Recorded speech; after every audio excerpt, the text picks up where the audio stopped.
Jika narasi dan cerita yang keluar dari muara desir rasa hati, maka akan dipastikan sampai ke setiap hati-hati yang lain.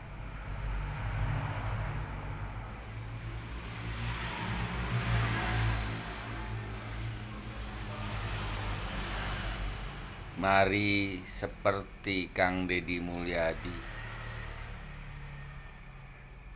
yang belajar ilmu rasa peninggalan leluhur Tatar Sunda. Terima kasih Kang Deddy Mulyadi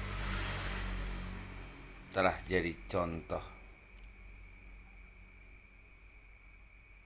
salah satunya di bumi ini.